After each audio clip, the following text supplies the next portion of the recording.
Subscribe करें और bell दबाएं ताकि कोई खबर रह न जाए।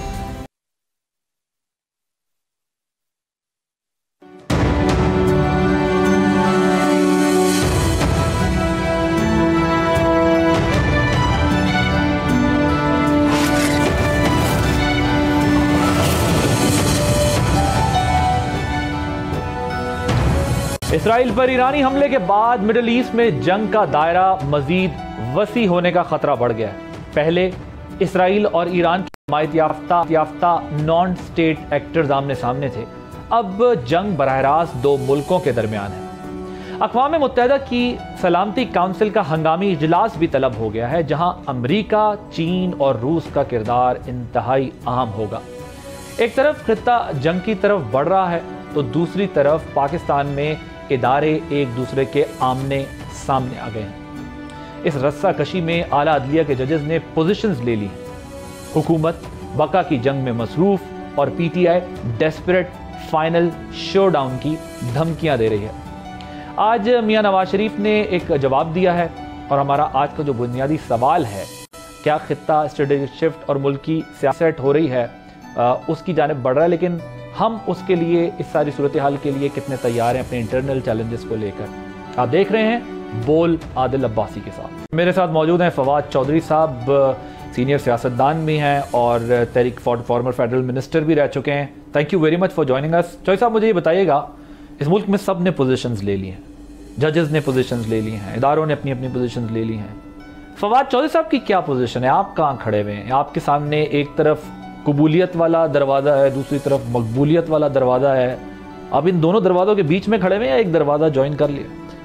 देखिए, अगर हमने जो है वो पीटीआई को छोड़ना होता तो 7 महीने जेल ना काटते, पहले दिन ही टिकट लेके आईपीपी की वज़ीर बन जाते। तो ज़ाहिर है कि हम तो इस नज़रिए के ऊपर हैं कि पाकिस्तान की सियासत में इस वक्त अवाम के साथ खड़ा होना ज़रूरी है। इमरान ख़ान के साथ खड़ा होना इम्पॉर्टेंट नहीं है, अवाम के साथ खड़ा होना इम्पॉर्टेंट है। और इमरान ख़ान इसलिए इम्पॉर्टेंट है कि इमरान ख़ान के साथ अवाम खड़े हैं। वो पाकिस्तान में इस वक्त जो 2/3 मेजॉरिटी है उसका जो इस्तियारा है मुक़्तदर आला होने का, अवाम के मुक़्तदर आला होने का, वो इमरान ख़ान। लिहाजा आपने इमरान ख़ान का साथ देना। आपकी कबूलियत हो गई है पार्टी की पॉलिटिक्स की इम्पोर्टेंस नहीं है इस वक्त इम्पोर्टेंस ये है कि हर सूरत में इमरान ख़ान ने कामयाब होना है, क्योंकि वो इमरान खान हार गया फिर तो लोग ही हार जाएंगे, फिर तो पॉलिटिक्स ही ख़त्म होगी ना। फिर तो हमारा जो हम पॉलिटिक्स करते हैं हम लोग तो वैसे ही फारिग हो गए।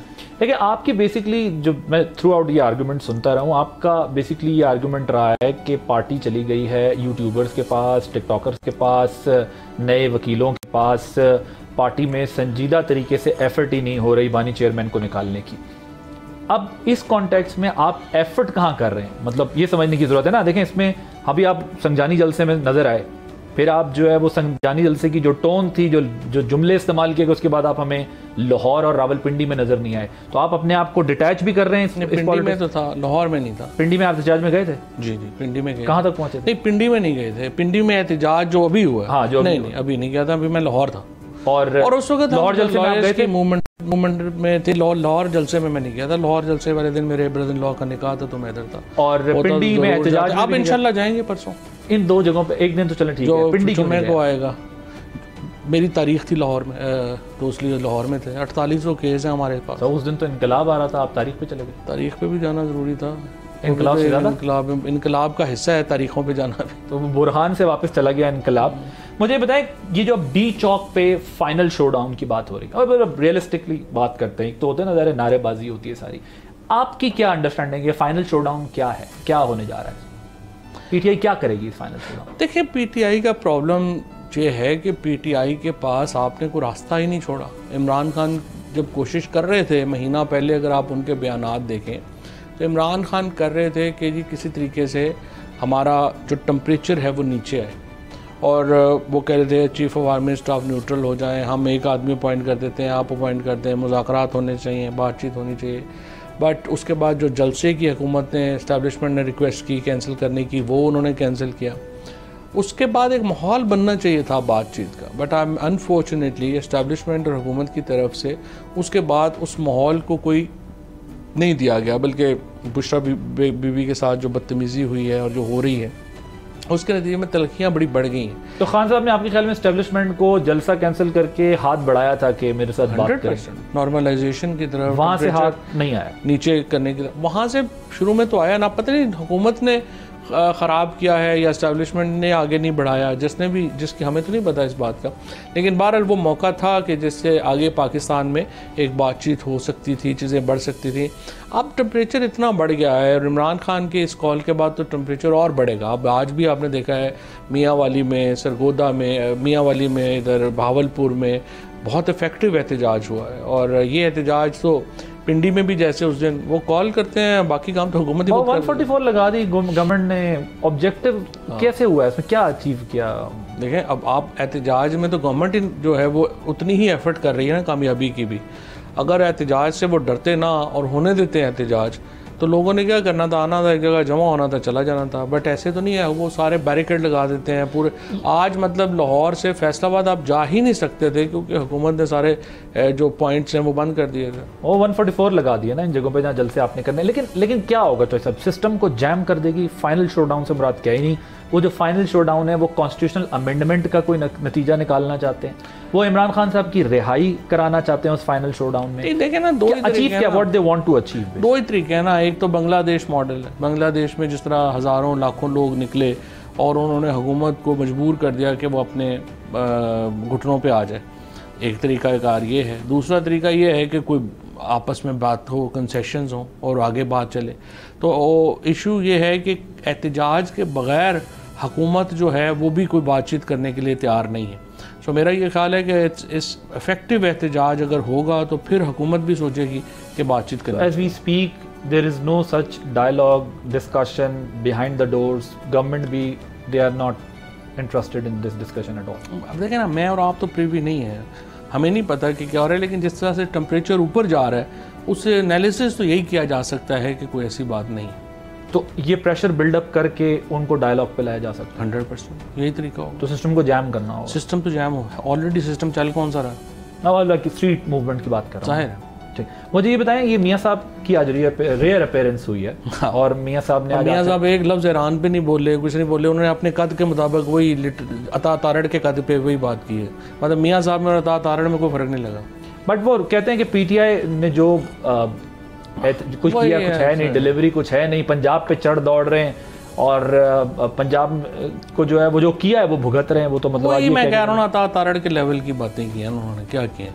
नवाज शरीफ से तो बंदा एक्सपेक्ट करता है 50 साल की पॉलिटिक्स है, हमारी तो उम्र ही नहीं है जितनी उनकी जो है पॉलिटिक्स है, कि कोई अकल की बात करेंगे। आज बात करते कोई ईरान के ऊपर बात करते, कोई पाकिस्तान के ऊपर कोई बड़ी बात करते, बट नवाज शरीफ साहब तो मेरा ख्याल है उन्होंने जो भी बोलते हैं उनका कद और छोटा होता है। पिछली दफ़ा आ गए थे तो उन्होंने पता नहीं कोई बिजली की कीमतों में कमी के लिए बात कर दी, आज आए हैं तो ये गुल खिलार के गए हैं। तो मेरा ख्याल है मरीम नवाज शरीफ ने और शहबाज शरीफ साहब ने और फैमिली ने सही फैसला किया हुआ है कि मियाँ साहब को छुपा के ही रखें।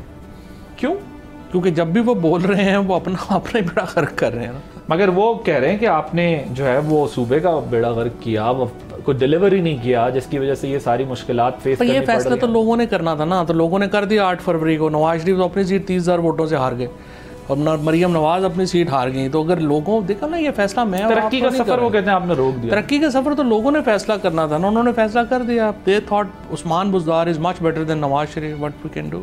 अच्छा फवाद साहब, मुझे ये बताएं कि एक पीटीआई पे बड़ा संगीन इल्ज़ाम भी लगा, आप भी ज़ाहिर फेडरल मिनिस्ट्रीज आपने में रहे हैं, देखा है सारा कुछ। ये लगा था कि सी पैक को रुकवाने में, स्लो डाउन करने में पीटीआई रिस्पॉन्सिबल। अब दोबारा जो डेट्स हैं, एससीओ होना है यहाँ पे और डेवलपमेंट्स होनी है, तो उस टाइम पर दोबारा से show down, final show down, jam कर देंगे, अवामी एहतजाज, इनकलाब, सारा कुछ ये दोबारा शुरू हो गया। इस सिचुएशन के अंदर आज जब हम जहाँ खड़े हुए हैं, आपके ख्याल में ये टू मच की तरफ नहीं जा रही पीटीआई? फिर किसी ऐसे पीटीआई का इस पर क्या ताल्लुक है? ये क्यों हुआ? ये शो डाउन क्यों हो रहा है?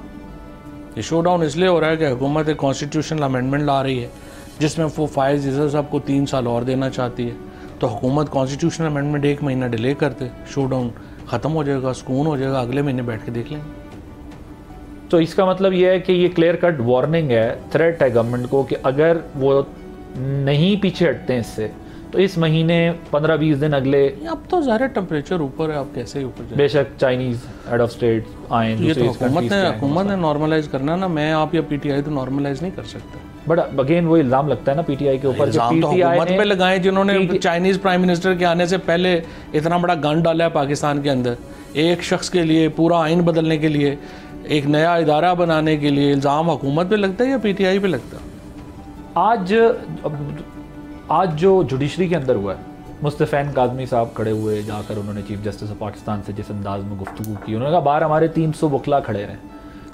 पीटीआई अपना मसल दिखा रही है कि अगर आपने फैसला इधर उधर किया तो अब वो मियाँ मोहम्मद साहब का शेर है ना कि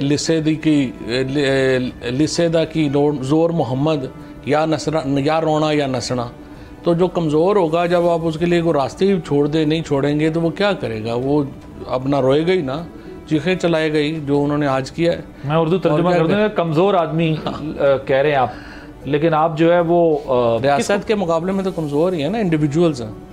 और हर वो बेंच जिससे ये नज़र आ रहा होता है कि कॉन्स्टिट्यूशनल अमेंडमेंट के लिए ये फ़ैसला हो रहा है, उसको वो खुद हेड कर रहे हैं। पहले उन्होंने 3 सीटें उठा के दे दी नून लीग को, अनकॉन्स्टिट्यूशनली बिल्कुल। अब उन्होंने अनकॉन्स्टिट्यूशनल एक बेंच बनाया और फिर उसके सरबराह भी बन गए हैं। और अब सबको पता है कि 5-0 से ये फ़ैसला आना है कि वो, लेकिन मुझे ये नहीं समझ आ रहा कि एक तरफ आपकी ये स्ट्रेटजी है, दूसरी तरफ 63A में रिलीव थोड़ा टाइम गेन कर रहे हैं। अली जफर साहब कह रहे हैं बानी चेयरमैन से बात करनी है, खान साहब के पास उन्होंने जाना है, दूसरी तरफ उनको धमकियां लगा रहे हैं। ये गुड कॉप बैड कॉप बन गई है पीटीआई। क्या पीटीआई तो नहीं ना, लो हॉट ब्लो कोल्ड की स्ट्रेटजी पे है, वही वाली जो पिछली गवर्नमेंट्स में हमें नजर आती थी, वही चल रहा है। गुड कॉप बैड बात ये है कि आपको क्या स्ट्रेटजी होनी चाहिए, ऑल्टरनेट क्या है? मैं आपसे यही तो कह रहा हूँ ना, ऑल्टरनेट तो ये था ना कि हुकूमत एस्टैब्लिशमेंट के साथ बैठती, उन्हें रास्ता देती कि जी चले अमेंडमेंट है, इसके ऊपर गौर करते हैं, अगले महीने इसको देख लेते हैं। पीटीआई कहती है हम बैठना नहीं चाहते इनके साथ। नहीं, पीटीआई बैठेगी ना, वो तो कह रहे हैं अमेंडमेंट के ऊपर बैठे। फजलुर रहमान साहब के साथ तो बैठे हुए हैं ना, फजलुर रहमान साहब के साथ बैठ जाए महीना। The why government is bringing a person specific amendment, सिर्फ फायज़ ईसा साहब क्यों इतने अहम है? या तो फिर कमिश्नर रावलपिंडी का बयान सही है कि सारे इलेक्शन की धांधली में वो शरीक हुए हैं और प्रोटेक्ट भी वो कर रहे हैं। तो देखें ना, अभी जो कोई आप जब मॉरल पॉइंट आपके पास नहीं होगा, कोई आप उसको जो है वो अखलाकियात ख़त्म हो गई, आइन ख़त्म हो गया, कानून ख़त्म हो गया, और ज़ोर ज़बरदस्ती है, कहते हैं हमारे पास बंदूक है, आके छीन सकते हैं तो छीन लें, बस ये। लेकिन देखिए, एक तरफ साथ ये भी बात करें ना, जफर साहब मलिक असद केस का हवाला भी दे रहे हैं। किसी ने कहा कि ये जजेस अगर एक तरफ हो जाएं तो चीफ जस्टिस के खिलाफ अदम एतमाद कर सकते हैं, तो वो मलिक असद केस का हवाला भी दे रहे हैं। तो बेसिकली आप अदालत को भी ये बता रहे हैं कि आपके जाने के ये रास्ते भी मौजूद हैं, और साथ में अपनी स्ट्रीट पावर भी बता रहे हैं कि हमारे वकील भी हैं, बाहर खड़े हैं, आपने गलत फैसला दिया। स्ट्रीट मूवमेंट तो होनी है ना, स्ट्रीट मूवमेंट तो शुरू होनी है। जाहिर है, मुझे लग रहा है कि अल्टीमेटली फ़ैसला बड़ी अनफॉर्चुनेट है। मैं तो इस हक़ में नहीं हूँ। मैं तो समझता हूँ कि पाकिस्तान में ग्रैंड पॉलिटिकल डायलॉग होना चाहिए, सारी पॉलिटिकल पार्टीज़ उसमें बैठें, एस्टेब्लिशमेंट बैठे, और हम एक किसी फार्मूले पे इत्तफाक करें। लेकिन अनफॉर्चुनेटली नज़र ये नहीं हो। सोल्यूशन तो ये है जो आप बात कर रहे हैं, सबके डायलॉग बैठकर बात किए बगैर ये मुल्क आगे नहीं चल सकेगा। लेकिन सवाल यहाँ ये भी है कि जब पीटीआई को बैठने का कहते हैं, वो कहते हैं ये चोर हैं, इनके साथ नहीं बैठे। नहीं, पीटीआई को अभी तक तो मुझे लगता है कि सीरियसली बैठने का कहा ही नहीं कहा गया, और अगर कहेंगे तो ज़रूर पीटीआई बैठेगी। पहले भी तो बैठे थे ना, जब हमारे मुज़ाकरात हो रहे थे, अली शाह महमूद कुरैशी, अली ज़फ़र में, हम लोगों ने मुज़ाकरात करिए थे इलेक्शन के ऊपर पीपल्स पार्टी से, नून लीग से। तो उसके लिए एक माहौल क्रिएट करना होता है। ये तो नहीं ना कि अगलों को आप जो है वो डेथ सेल में बंद कर दें, बीवी जो है उसको रात को आप जगा के तलाशियाँ लें और एक ह्यूमिलिएट करें, और फिर आप समझें कि अगले डायलॉग भी करेंगे। ये तो नहीं होता। यानी ब्रेक लेते हैं, ब्रेक के बाद कुछ डिस्कशन करेंगे पीटीआई के अंदर क्या चल रहा है आफ्टर दिस ब्रेक।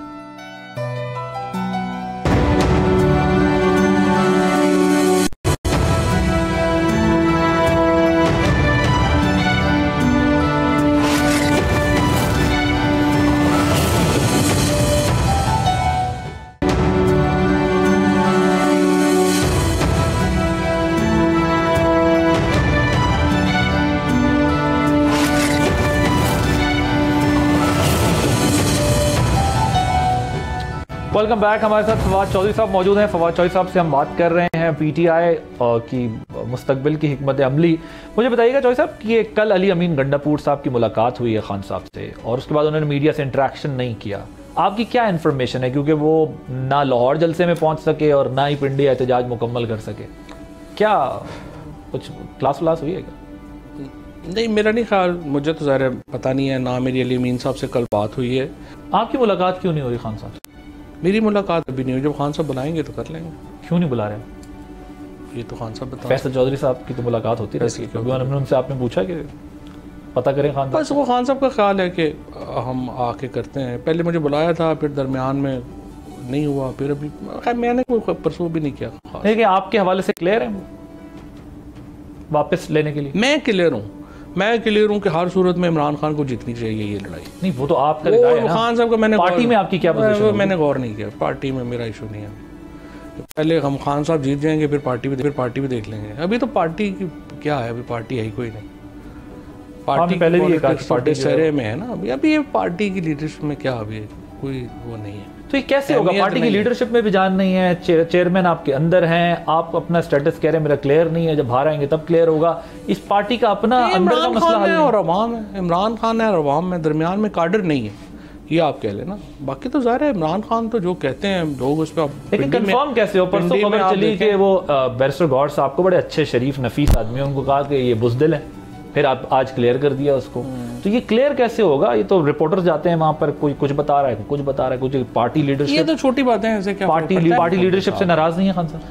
अब ये ज़ाहिर है मेरी तो मुलाकात नहीं है, मुझे क्या मालूमात तो होगी ना, तज्जिया यही अखबार जो छपती रहती हैं। आज प्रेस किया उन्होंने, चलती रहेगी। बानी चेयरमैन बहुत स्ट्रांग पोजीशन लेते हैं और जो रऊफ हसन साहब हैं, बैरिस्टर गौर साहब हैं और सलमान अकरम राजा साहब हैं, ये बड़ा सॉफ्ट और ताउन करते हैं इंतजामिया के साथ। कौन सी स्ट्रेटजी ठीक है आपके ख्याल में?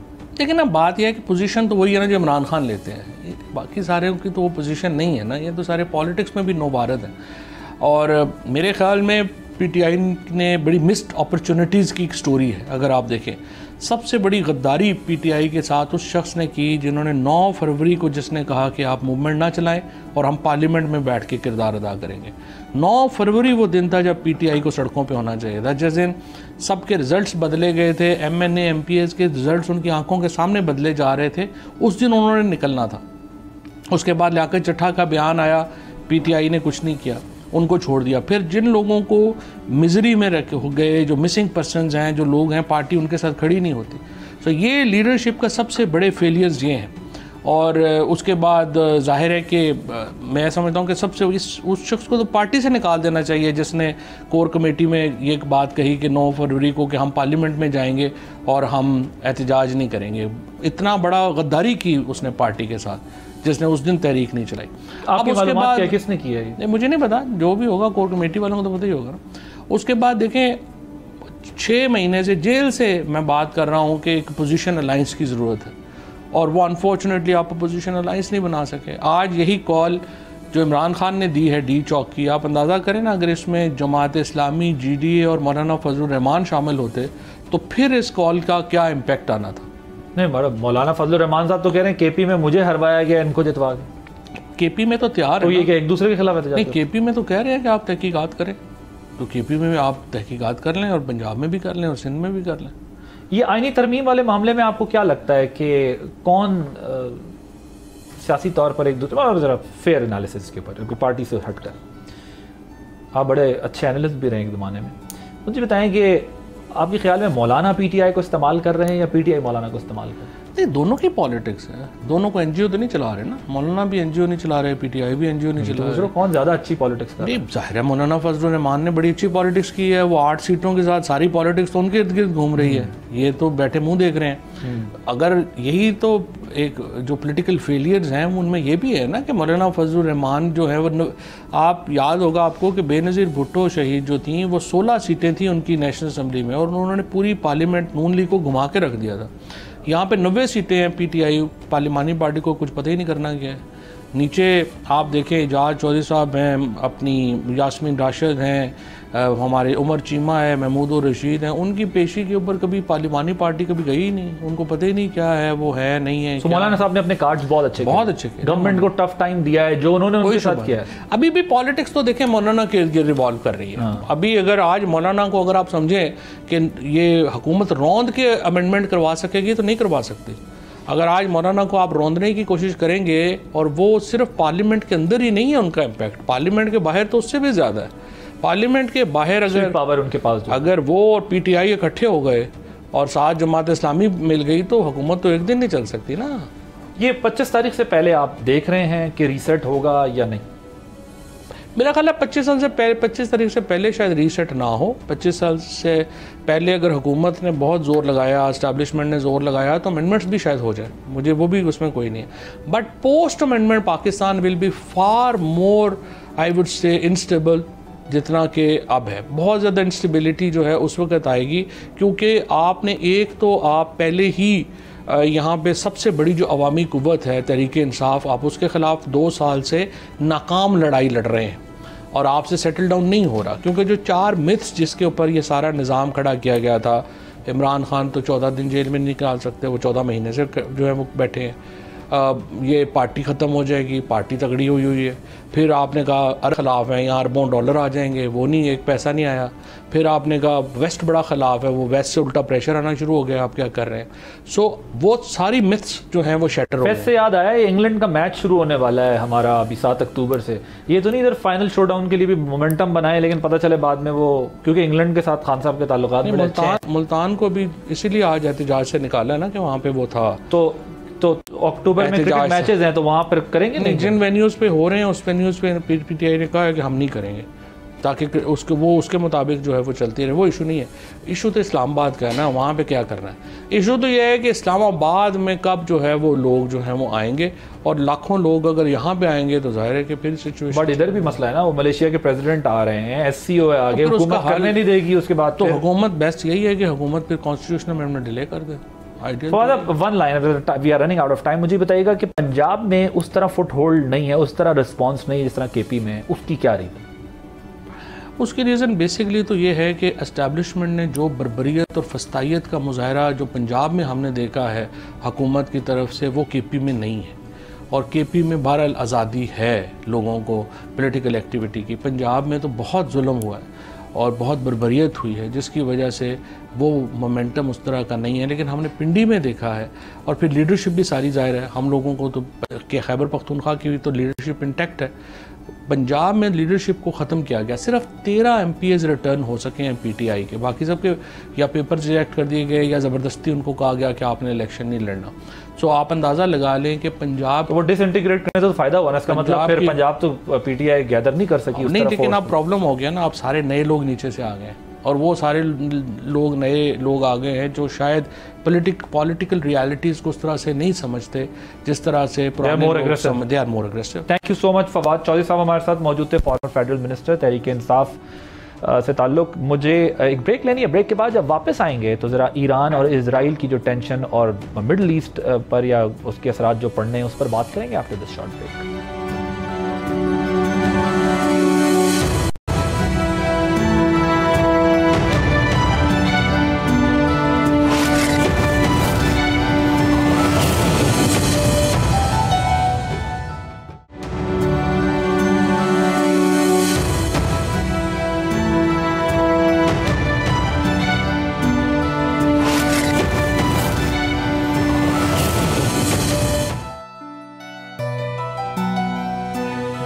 बैलिस्टिक मिसाइल तेहरान से इसराइल पर दागे गए।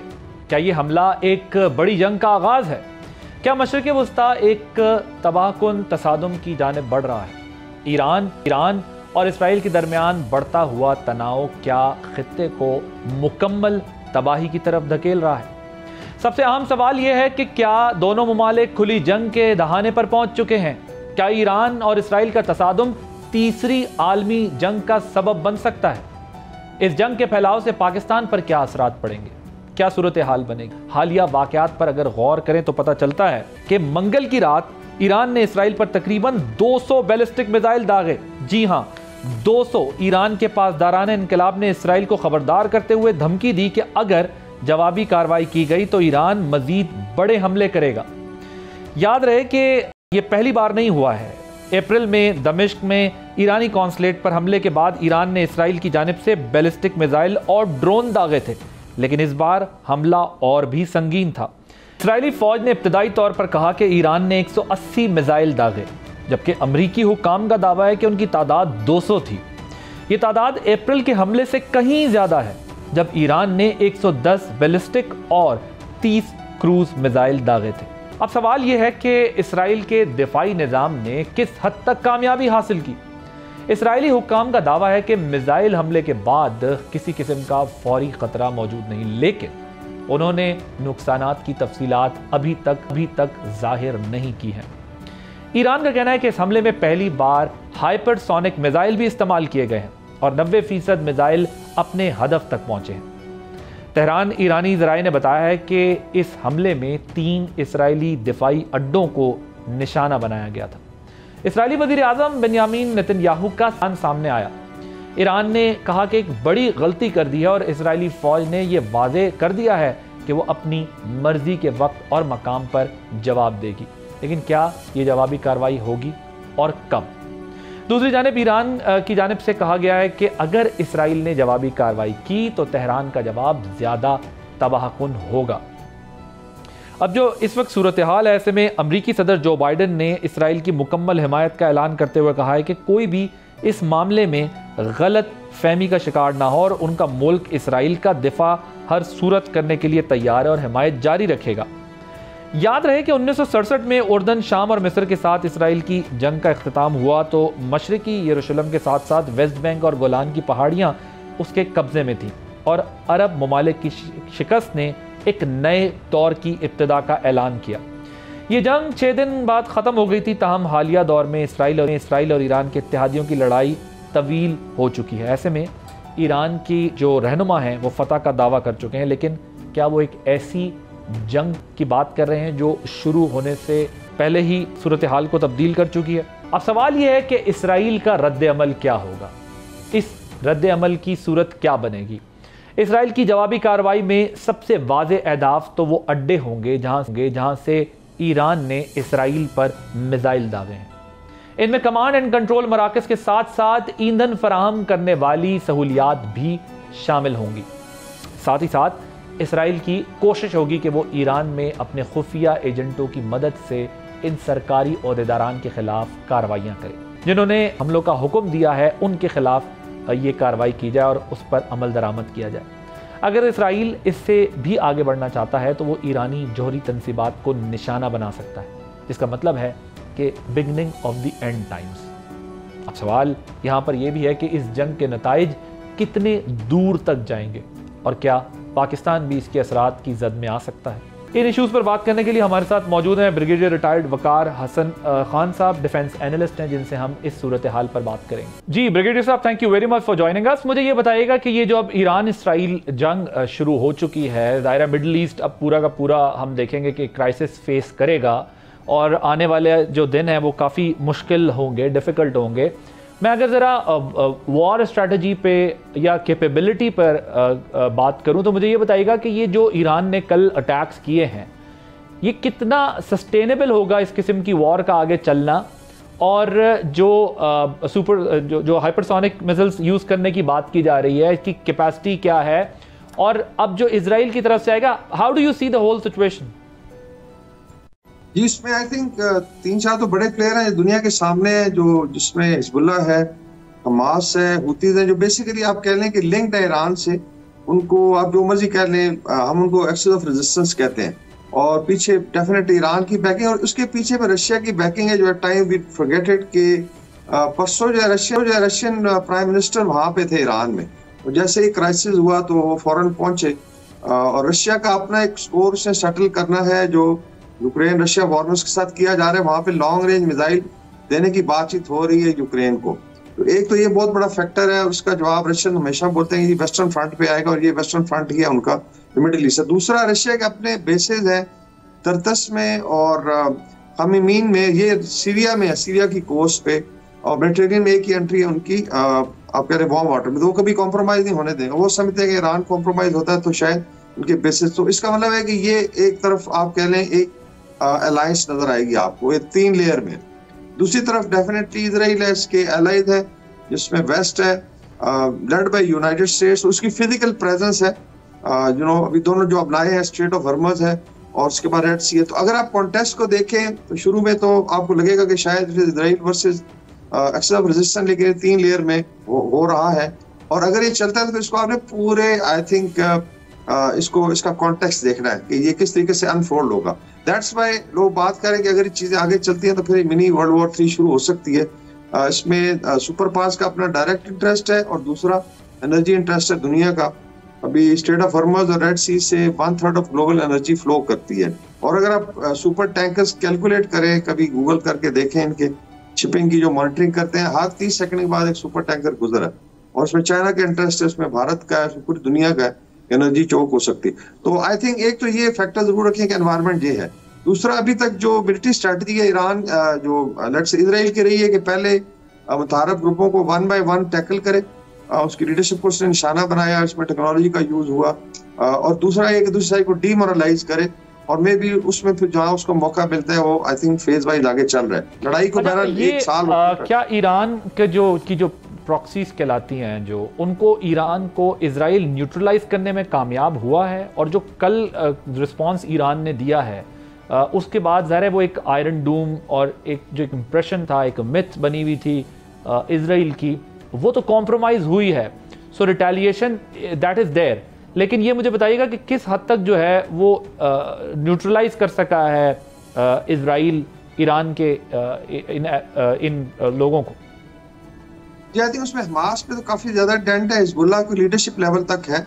हिजबुल्लाह को कह सकते हैं कि ये it is down but not out, they are very much there. अभी भी जो खबरें हैं ग्राउंड ऑफेंसिव में, उन्होंने आई थिंक कोई रिकॉनेसेंस फोर्स भेजी थी इजराइल ने, तो उनको नुकसानात हुए। लेबनान का भी जो बॉर्डर इजराइल के साथ है बड़ा डिफिकल्ट है, माउंटेनस है। सेम है जो ईरान की अपनी टेरेन बड़ी माउंटेनस है, मतलब उसमें बहुत कम जगह जहाँ प्लेन में आप टैंक शैंक ले जा सकते हैं, आपने ऑलमोस्ट थ्रू माउंटेनस उसमें इलाके में फाइट करना है। तो डेंट उन्होंने जरूर किया है, लेकिन ये रीग्रुपिंग भी होगी। नए उनके जो हिजबुल्लाह के कमांडर हैं वो ऑलरेडी आई थिंक अपॉइंट हो गए, सेक्रेटरी जनरल है या डिप्टी सेक्रेटरी जनरल है। और फिर ईरान का रिस्पॉन्स, अच्छा ईरान का रिस्पॉन्स बड़ा नेचुरल था मेरे ख्याल में, सिर्फ कोई छंबे की बात नहीं है कि जब आप पहले उनके प्रेसिडेंट के ऊपर भी शक हो रहा है कि रईसी साहब को भी इस तरह शहीद किया गया, फिर उसके बाद इस्माइल हनिया का शहादत है विद इन ईरान। इस सारी एक्सरसाइज में जो इस वक्त चल रही है, पाकिस्तान की जो है वो क्या पोजीशन होगी फ्यूचर में, और पाकिस्तान के अंदर बाहर जो इस वक्त हमारे पास चैलेंजेस हैं, how do we tackle these challenges? Because अब तो रीजनल रीसेट चेंजेस हमें दिखाई दे रहे हैं। जी, अगर तो फॉरेन पॉलिसी को देखें तो आई थिंक मोफा बेहतर कमेंट कर सकती है। मैं सिर्फ बात करूंगा कि जो है पाकिस्तान इसको मैनेज कैसे करना है। डेफिनेटली जो मैंने मिलिट्री के पर्सपेक्टिव में आपसे सवाल पूछा। जी मिलिट्री का विद इन आपने अपने आप को स्ट्रेंथन जरूर करना है। अभी भी आप देखें कि हम एक तो अपनी लड़ाई लड़ रहे हैं जो war against let's say terrorism है, जिसमें इंटेलिजेंस बेस्ड ऑपरेशन चल रहे हैं। देन पॉलिटिकल आप कह लें पोलैरिटी भी है, जिसकी वजह से खामखा फौज के ऊपर, और ये आई थिंक ज्यादा बात सोचने की, खुदा न खास्ता अगर पाकिस्तान पे टाइम आता है और नेशन को अगर डिवाइड किया जाए तो कितना नुकसान होगा। अभी आप देखें लेबनान के पास बड़ी फोर्स नहीं है, सेम सीरिया डिपेंडेंट है बाकियों पे, लीबिया के साथ यही हुआ, इराक के साथ में भी ईरान के पास अच्छी फोर्सेज है, तो they been able to reply.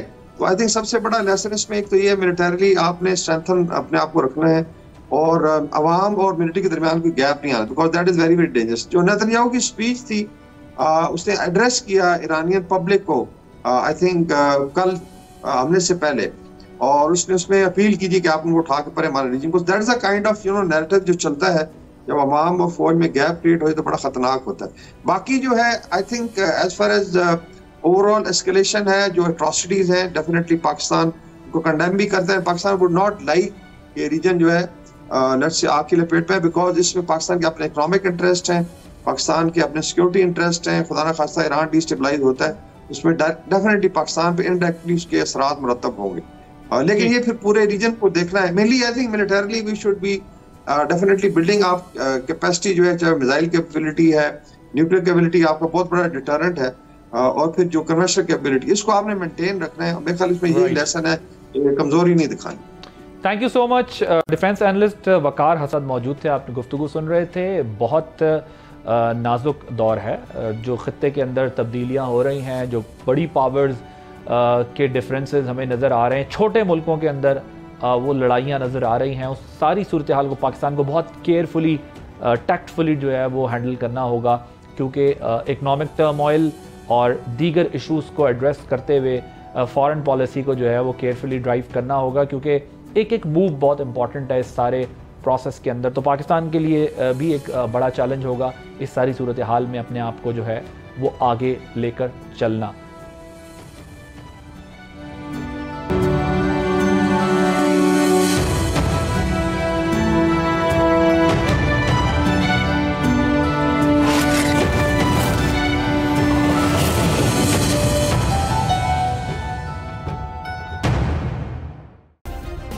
Subscribe करें और बेल दबाएं ताकि कोई खबर रह न जाए।